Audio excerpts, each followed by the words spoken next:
श्री राम। सुंदरी दुष्ट तो बिना हमरा भोजन कैल अच्छा ना लागेला तारा। ठीक बा, हम स्वयं अपन हाथ से तारा के भोजन करवावतानी। सावधान दुष्ट, हमरा के स्पर्श मत करिहा।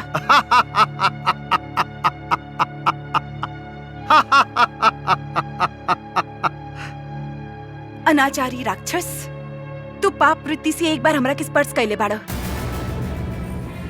उहे अपराध खातिर तहार विनाश निश्चित बा। स्वयं दशानन रावण सबके विनाश है सुंदरी। लंकेश देवता सबके भी पराजित कैले बा। तहार सामना एगो पतिव्रता नारी के पतिव्रत से ना भइल रहे। पतिव्रत एगो आग ह जेकरा में जल के तो भस्म होखे वाला बड़ा। एगो कोमल स्त्री लंकेश के धमका रहल बिया। जितना हंसल चाहताड़े हंसल। जब हमार वीर पराक्रमी और शौर्यशाली और धर्म पूर्वक व्यवहार करे वाला पति तहरा सामने होखी है, उ क्षण तहर जीवन के अंतिम क्षण होखी। त तू अबही तक दर दर भटके वाला वो सामर्थ्यहीन पति के भुलाइल नहीं खू। तरा लंका के स्वामिनी बने के बसीते। हर नारी अपन पति के हृदय के महारानी बनल चाहेली। अवश्य तू लंकेश के हृदय के महारानी बन जा। काहे ओ भिखारी के हृदय के महारानी बनल चाहताड़ू। भिखारी? भिखारी तो तू हुआ जे याचक बन के हमार द्वार पर आयल रहा। सीते, हमार पति के तो बराबरी तू करिए नहीं खे सकत। कहाँ उ शेर, कहाँ ई सियार। सीते, हमार पति एक पत्नी व्रत के आचरण करेले। हमरा सिवाय हर स्त्री उनका खातिर पर स्त्री हई, और तू आपन पत्नी के अपमान करेला। सीते, हमार पति के प्रेम के सामने तहार सोना के लंका हमरा खातिर तुच्छ बा। हमरा के सत्ता के संपत्ति के मोह मत दिखावा। हर दशा में एगो पतिव्रता स्त्री अपन पति के ही पूजा करेली। तारा बहुत घमंड बा आपन पतिव्रता पर। आज तक लंकेश केहू के सामने नहीं खे झुकल। तारा सामने झुकल तो तू ओकरा के आपन विजय मान ले लू। तू कदापि इन नैखू जानत कि जौन स्त्री अपन इच्छा से लंकेश के अधीन ना हो खेली, ओकरा के बलपूर्वक अपन अधीन कैसे कल जाला, ई लंकेश अच्छा तरह जानेला।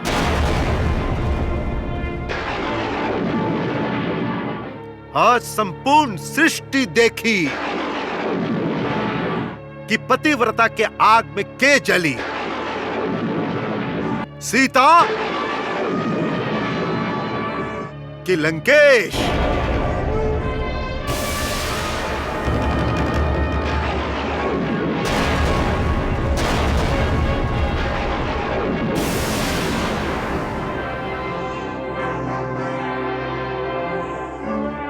सावधान दुष्ट, ए तिनका के पार करके दुस्साहस मत करिए।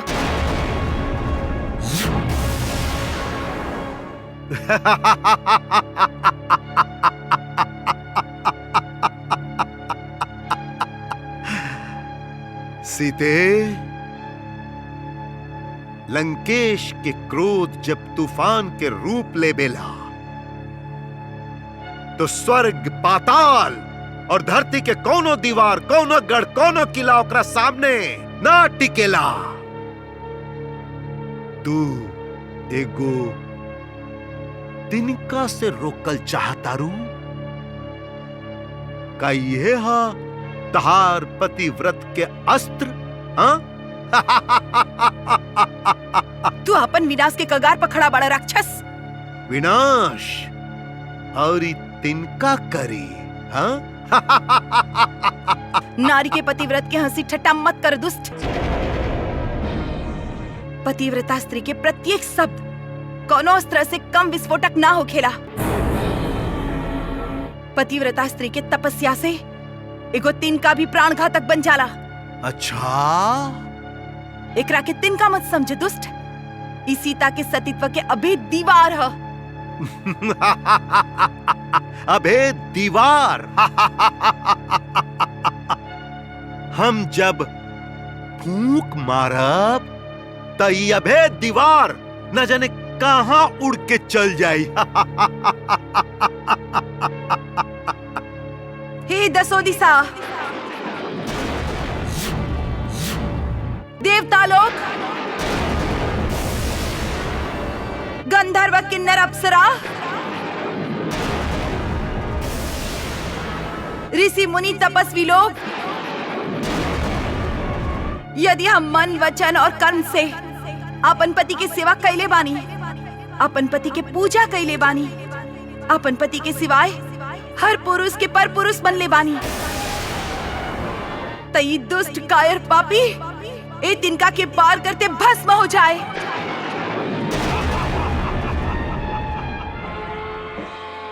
बस बस, सीता बहुत हो गई।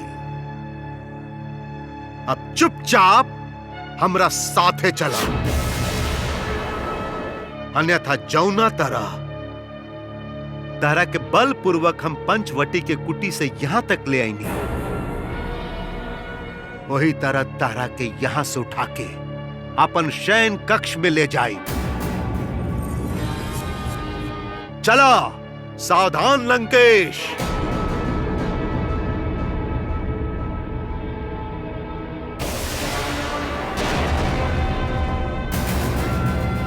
लंकेश, तू भूल गईला जौन तारा के शाप मिलल बा। स्मरण करा,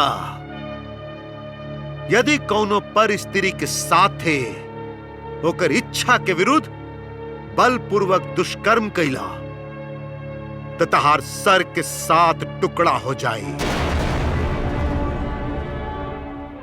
स्मरण करा।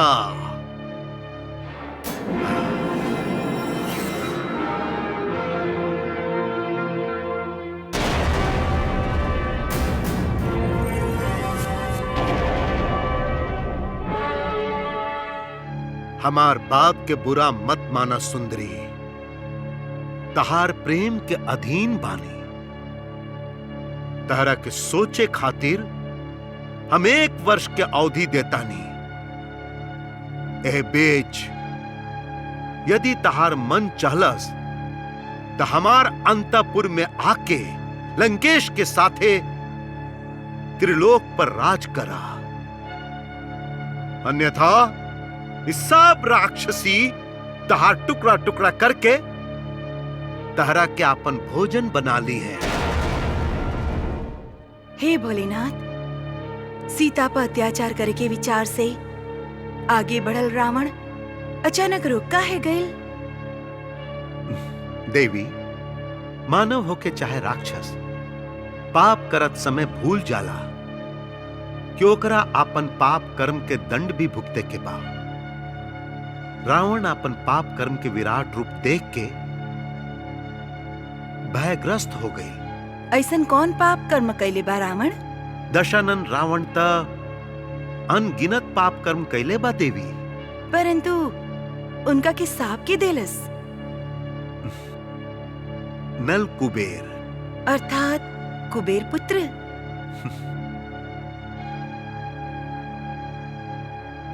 एक समय के बात है देवी, रावण स्वर्ग पर आक्रमण कैले रहे।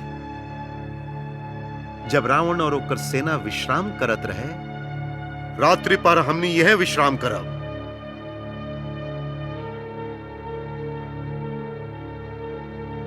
वही समय रात के रावण के अप्सरा रंभा दिखाई देली।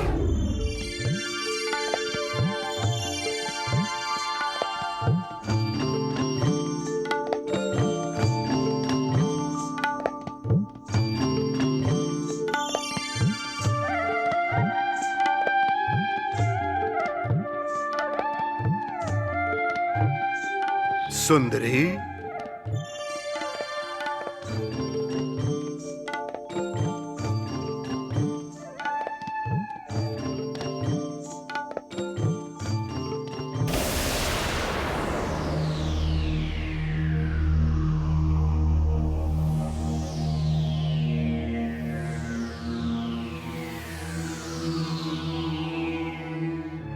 ए सुंदरी, कहां जा रहल बाड़ू? साक्षात त्रिलोकीनाथ तारा सामने खड़ा बाड़े। हे गजगामनी रंभा, तीनों लोक में हमरा से श्रेष्ठ नाता अश्वनी कुमार बाड़े। न इंद्र न विष्णु, और तू हमरा के अनदेखा करके जा रहल बाड़ू। ये हमारा अपमान बा। हम ना और अपमान सोचनी और ना कहनी। फिर आवा हमार साथ दा। रउआ के ऐसन बात शोभा नहीं खे देत लंकापति। रउआ हमार ससुर हई। ससुर? और हम?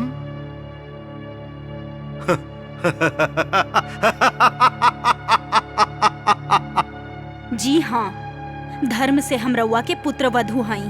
हमार कौन पुत्र के तू वधु हो? राउर के भ्राता कुबेर के पुत्र नल कुबेर के भार्या हई हम।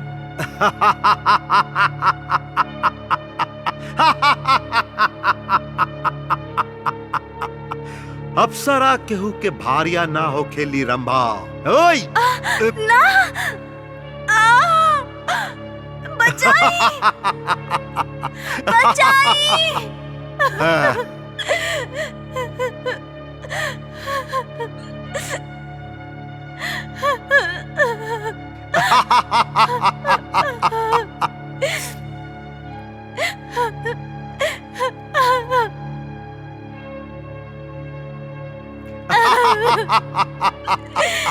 हमार कौनो दोष नहीं खे नल कुबेर, हमार कौनो दोष नहीं खे।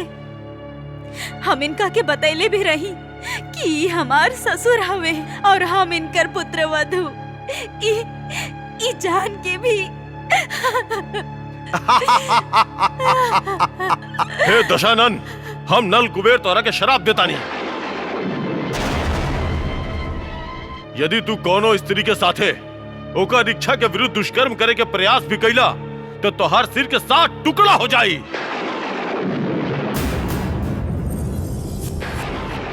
ये श्राप के स्मरण होते रावण भयग्रस्त हो गए। वो जनक नंदिनी की ओर बढ़े वाला अपन कदम के उन्हें रोक देलस।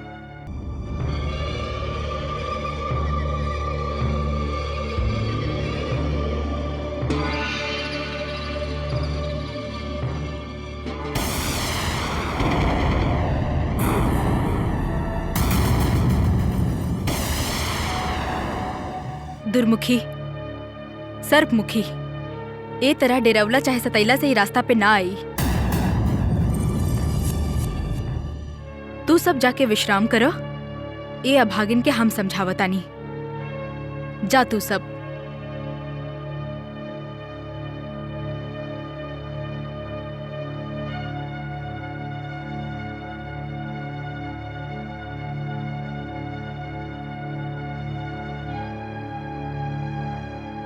देवी सीता, हम तहार पति भक्ति देख के तहार भक्त हो गइल बानी। त्रिजटा के तू आपन मित्र, आपन सेविका समझा। का तो राक्षस कुल के ना हो? आई त राक्षस कुल के, बाकी राक्षस कुल में भी भावना होखेला, दया होखेला, ममता होखेला। ऐसे विनती करतानी, तनी सा कुछ खाला। ना, हमरा कुछ नहीं खे खाए के। तब फिर जीवित कैसे रहबू? जीवित केकरा रहे के बा? ऐसन जीवन से ता मृत्यु कहीं अच्छा बा। एकर अर्थ त ई भइल ना कि ना त तहरा अपन पति के बल पे भरोसा बा और ना पति से प्रेम बा। ई तू का कह रहल बाड़ू त्रिजटा? तीनों लोक में एगो उहे त बाड़े जिनका पा हम अटल विश्वास करीला। तब फिर मृत्यु की बात काहे करतारू? जौन पापी तहरा पे अत्याचार कैले बा, का तू ओकर अंत देखल ना चाहबू? तनी सोचा ना, यदि राम रावण के पराजित करिए त केकरा खातिर? आपन पत्नी के पावे खातिर ना। अगर तू ही ना रहलू तो उनकर सब कष्ट, सब व्यथा, पराक्रम, परिश्रम सब के सब व्यर्थ हो जाई और तहरा के वापस ले जाए के उनकर लक्ष्य भी विफल हो जाई। सीता, का ई पतिव्रता स्त्री के धर्म के अनुकूल बा?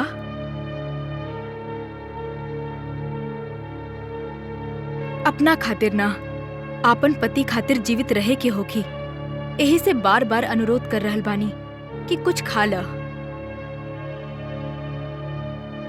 हम राजभोग नहीं ग्रहण कर सकत। ई प्रदेश पापी बा। ई प्रदेश के अन्न ग्रहण नहीं कर सकत। और फिर हमार स्वामी वो अन्न ग्रहण ना करेले, वो केवल कंद मूल और फल खा ले। हम समझ गई नी, स्त्री धर्म इहे ह। हम तहरा खातिर कंद मूल के व्यवस्था करब और सात्विक भोजन के भी। यहाँ लंका में सात्विक भोजन? यहाँ भी कुछ सात्विक लोग बाड़े, विभीषण जैसन नीतिवान बाड़े। हम वहाँ से तहरा खातिर तपस्वी वाला आहार लेके आई पुत्री। हाँ पुत्री। माता, हमार कोनो संतान नइखे। तहरा जैसन आदर्श पुत्री पाके आज हम धन्य हो गई नी। जय श्री राम।